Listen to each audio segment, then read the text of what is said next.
ಎಲ್ಲ cardiac ಅರೆಸ್ಟ್ಗಳು heart ಅಟ್ಯಾಕಿಂದ ಆಗೋದಿಲ್ಲ. ಹಾಗೆ ಎಲ್ಲ ಹಾರ್ಟ್ ಅಟ್ಯಾಕು ಕಾರ್ಡಿಯಾಕ್ ಅರೆಸ್ಟ್ಗೆ ಎಂಡ್ ಆಗೋದಿಲ್ಲ. ಈಗ ಲೆಫ್ಟ್ ಮೇನ್ ಆರ್ಟರಿ ಅಂತ ಕರಿತೀವಿ ಅಥವಾ LAD ಅಂತ ಕರಿತೀವಿ.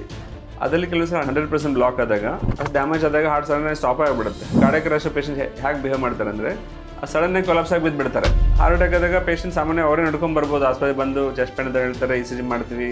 ಹಾರ್ಟ್ ಅಟ್ಯಾಕ್ ಅಲ್ಲದೇ ಬೇರೆ ಬೇರೆ ಕಾರಣಗಳಿಂದ ಯಾರಿಗೋ ಒಬ್ಬರಿಗೆ ಸಿವಿಯರ್ ಅಸ್ತಮಾ ಇರುತ್ತೆ, severe loose motion, kidney problem ಇರುತ್ತೆ, ಅವರಿಗೆ ಮೇಜರ್ ಬ್ಲೀಡಿಂಗ್ ಆಗುತ್ತೆ, ಸಿವಿಯರ್ ಹೆಡ್ ಇಂಜುರಿ ಆಗುತ್ತೆ, ಸಿವಿಯರ್ ನಿಮೋನಿಯಾ ಅಥವಾ ಇನ್ಫೆಕ್ಷನ್ ಏನಾಗ್ಬಿಟ್ಟು ಕೈನ ಪೇಷಂಟ್ ಎದೆ ಮೇಲೆ ಇಟ್ಬಿಟ್ಟು ಚೆಸ್ಟ್ ಕಂಪ್ರೆಷನ್ ಕೊಡಬೇಕು. ಅದು ಕೊಡೋದ್ರಿಂದ ಮತ್ತೆ ಇಮಿಡಿಯೇಟಾಗಿ ಆಂಬುಲೆನ್ಸ್ ಕಾಲ್ ಮಾಡಬೇಕು. ಆಂಬುಲೆನ್ಸ್ ಬರೋ ತನಕ ನಾವು CPR ಕೊಡ್ತಾ ಇರಬೇಕು.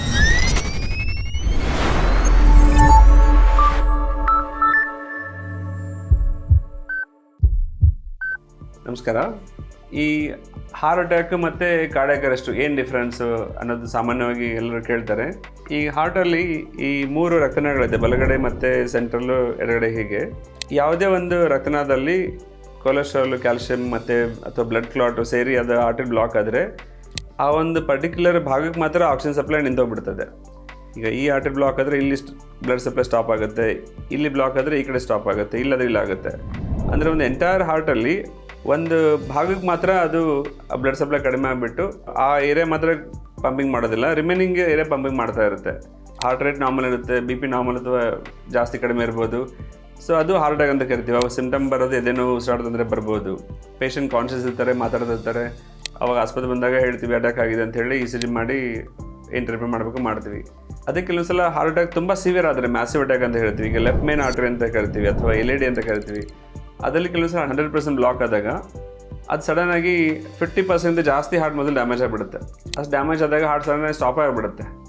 ಸೊ ಹಾರ್ಟ್ ಸ್ಟಾಪ್ ಆಗೋದಕ್ಕೆ ಹಾರ್ಟ್ ಬೀಟಿಂಗೇ ಇರೋದಿಲ್ಲ. ಹಾರ್ಟ್ ಕಂಪ್ಲೀಟಾಗಿ ಸ್ಟಾಪ್ ಆಗೋದಕ್ಕೆ ನಾವು ಈಗ ಈ ಮೂವಿಗಳಲ್ಲಿ ತೋರಿಸಿದ್ರೆ ECGಯಲ್ಲಿ ಫ್ಲಾಟ್ ಲೈನ್ ಬರುತ್ತೆ, ಅಂದರೆ ಸ್ಟ್ರೇಟ್ ಲೈನ್ ಬಂತು ಅಂದರೆ ಅದು ಕಾರ್ಡಿಯಾಕ್ ಅರೆಸ್ಟ್ ಅಂತ ಹೇಳ್ತೀವಿ, ಅಂದರೆ ಹಾರ್ಟ್ ಸ್ಟಾಪ್ ಆಗಿದೆ ಅಂತ. ಸೊ ಹಾರ್ಟ್ ಸ್ಟಾಪ್ ಆಗಿದೆ ಅಥವಾ ಕಾರ್ಡಿಯಾಕ್ ಅರೆಸ್ಟ್ ಪೇಷಂಟ್ ಹೇಗೆ ಬಿಹೇವ್ ಮಾಡ್ತಾರೆ ಅಂದರೆ, ಸಡನ್ನಾಗಿ ಕೊಲಾಪ್ಸ್ ಆಗಿ ಬಿದ್ದುಬಿಡ್ತಾರೆ. ಅವ್ರಿಗೆ ಉಸಿರಾಡೋದು ಇಲ್ಲ, ಪಲ್ಸ್ ನೋಡಿದ್ರೆ ಪಲ್ಸು ಸಿಗ್ತಾ ಇರಲ್ಲ, BP ರೆಕಾರ್ಡಬಲ್ ಇರಲ್ಲ, ಅವಾಗ ಹಾರ್ಟ್ ಕಂಪ್ಲೀಟ್ ಸ್ಟಾಪ್ ಆಗಿದೆ ಅಂತ. ಆ ಥರ ಕಾರ್ಡಿಯಾಕ್ ಅರೆಸ್ಟ್ ಆದವ್ರಿಗೆ ನಾವು ಇಮಿಡಿಯೇಟಾಗಿ CPR ಅಂತ ಮಾಡಬೇಕು.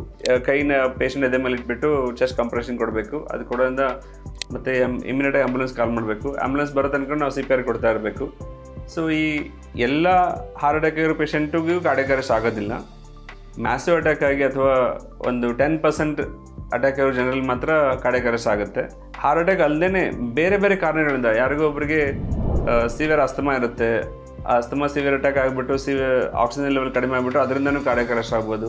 ಇನ್ನು ಕೆಲವರಿಗೆ ಸಿವಿಯರ್ ಲೂಸ್ ಮೋಷನ್, ತುಂಬ ಸಲ ಬೇದಿ ಆಗಿಬಿಟ್ಟು BP ಡ್ರಾಪ್ ಆಗಿ BP ಲೋ ಆಗೋದು ಕೂಡ ಕಾರ್ಡಿಯಾಕ್ ಅರೆಸ್ಟ್ ಆಗೋ ಚಾನ್ಸ್ ಇರ್ತದೆ. ಕೆಲವರಿಗೇನೋ ಕಿಡ್ನಿ ಪ್ರಾಬ್ಲಮ್ ಇರುತ್ತೆ, ಅವರಿಗೆ ಪೊಟ್ಯಾಷಿಯಮ್ ಅನ್ನೋದು ಬ್ಲಡಲ್ಲಿ ಜಾಸ್ತಿ ಇದ್ದರೆ ಕೂಡ ಅದರಿಂದ ಕೂಡ ಕಾರ್ಡಿಯಾಕ್ ಅರೆಸ್ಟ್ ಆಗುತ್ತೆ. ಇನ್ನು ಕೆಲವರಿಗೇನೋ ಆಕ್ಸಿಡೆಂಟ್ ಆಗಿಬಿಟ್ಟು ಮೇಜರ್ ಬ್ಲೀಡಿಂಗ್ ಆಗುತ್ತೆ, ಬ್ಲಡ್ ಲಾಸ್ ಆಗೋದು ಕೂಡ ಕಾರ್ಡಿಯಾಕ್ ಅರೆಸ್ಟ್ ಆಗುತ್ತೆ. ಅಥವಾ ಇನ್ನು ಯಾರಿಗೋ ಸಿವಿಯರ್ ಹೆಡ್ ಇಂಜುರಿ ಆಗುತ್ತೆ, ಹೆಡ್ ಇಂಜುರಿ ಆಗೋದು ಕೂಡ ಬ್ರೈನ್ ಡ್ಯಾಮೇಜ್ ಆಗಿ ಅದರಿಂದ ಕಾರ್ಡಿಯಾಕ್ ಅರೆಸ್ಟ್ ಆಗ್ಬೋದು. ಸಿವಿಯರ್ ನಿಮೋನಿಯಾ ಅಥವಾ ಇನ್ಫೆಕ್ಷನ್ ಏನಾಗ್ಬಿಟ್ಟು ಮಲ್ಟಿ ಆರ್ಗನ್ ಫೇಲ್ಯೂರ್ ಆಗಿ ಅದರಿಂದನೂ ಕಾರ್ಡಿಯಾಕ್ ಅರೆಸ್ಟ್ ಆಗ್ಬೋದು. ಸೊ ಹೀಗೆ ಎಲ್ಲ ಕಾರ್ಡಿಯಾಕ್ ಅರೆಸ್ಟ್ಗಳು ಹಾರ್ಟ್ ಅಟ್ಯಾಕಿಂದ ಆಗೋದಿಲ್ಲ. ಹಾಗೆ ಎಲ್ಲ ಹಾರ್ಟ್ ಅಟ್ಯಾಕು ಕಾರ್ಡಿಯಾಕ್ ಅರೆಸ್ಟ್ಗೆ ಎಂಡ್ ಆಗೋದಿಲ್ಲ. ಸೊ ಇವೆರಡು ಬೇರೆ ಬೇರೆನೇ. ಹಾರ್ಟ್ ಅಟ್ಯಾಕ್ ಆದಾಗ ಪೇಷಂಟ್ ಸಾಮಾನ್ಯ ಅವರೇ ನಡ್ಕೊಂಡು ಬರ್ಬೋದು, ಆಸ್ಪತ್ರೆಗೆ ಬಂದು ಚೆಸ್ಟ್ ಪೇನ್ ಅಂತ ಹೇಳ್ತಾರೆ, ECG ಮಾಡ್ತೀವಿ, ಟ್ರೀಟ್ಮೆಂಟ್ ಕೊಡ್ತೀವಿ. ಆದರೆ ಕಾರ್ಡಿಯಾಕ್ ಅರೆಸ್ಟ್ ಆಗಿರೋ ಪೇಷಂಟು ಇಮಿಡಿಯೇಟಾಗಿ ಕೊಲಾಪ್ಸ್ ಆಗಿಬಿಡ್ತಾರೆ. ಅವ್ರ ಮನೇಲಿರ್ಬೋದು, ಆಸ್ಪತ್ರೆಯಲ್ಲಿರ್ಬೋದು, ದಾರಲ್ಲಿ ಹೋಗ್ತಾ ಇರ್ಬೋದು, ಸ್ಕೂಲಲ್ಲಿರ್ಬೋದು, ಆಫೀಸಲ್ಲಿರ್ಬೋದು.